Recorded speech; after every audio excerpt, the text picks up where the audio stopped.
السلام عليكم ورحمة الله وبركاته. كم جرتن كبجمتودا في جالتمتوني هردفتوني برسا ورما الحمد لله هاني نجاكوت نجيني ينجال الله هنك بجارا بكجرت مرس نجاو دعوتكم كي چارجرين سن جوالا كيس نتين غوتتن يوكين شانا سن جوالا كيس نتين شانتن حالا كنان يرو سن شانا كيسن يو ديما سن agarsiise chibol sekondi murasan bodo rungate sinitin agarsiisin chargerin haanni suni asli mite chuda haanni suni immo yo asli inte jawala kesan sin jala karrabe chuda batariya albila kesani akkasini fimbara kanne gode chuda akkasuma jawala kesanille sin jala laafisa dime chuda sinigale hayye haala kamin chargerin bilbila kenyatin guutan asli ta'u dhabu itti beeku dandeejettani ona gaafatan aappii tokkotu jira jechuudha chargerin keessan asli ta'u dhabu kan addasiniif baasu jechuudha aappii kana buufachuudhaaf as google chrome keessanii dhuftanii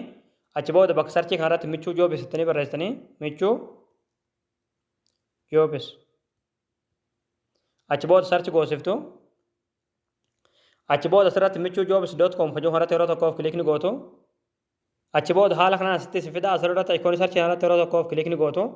achi booda bakka sarchii kanarratti chaarjer jettanii barreessanii chaarjer achi booda sarchi goosiftu achi booda haala kanaa suuraa kana isinii baasaa suuraa kanarratti yeroo tokkoof kilikni gootu achi booda aappii buufachuudhaaf asirra suutu gadini deemtu suutumaan gad deemtu gaduma deemtu as jalatti aappii as tuqaa buufadha kajuu jalatti daawulood ka jettu ni jirti daawulood irratti kilik gootaniitti aappii gad buufattanii aappii gad buufattanii yeroo galtan aappiin haala kanaan isiniif banama jechuudha haala kanaan yeroo bilbila shaanaa keessan jechuudha haada shaanaa keessanii yeroo chaarjeritti yookiin jawwaala keessanitti keessan haala kanaan urungaadee yoo isin agarsiisin chaarjeriin keessan sun aslii miti jechuudha meerraa buqqisee isinitti agarsiisuti haala kanaan yeroo awwalaatiif yeroo itti keessan diimaa isin agarsiisa jechuudha rakkoon qabu garuu sekoondii muraasa taa'ee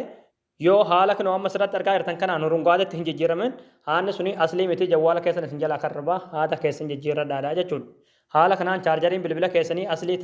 ta'uu dhabuu adda baafachuu dandeessan jechuudha.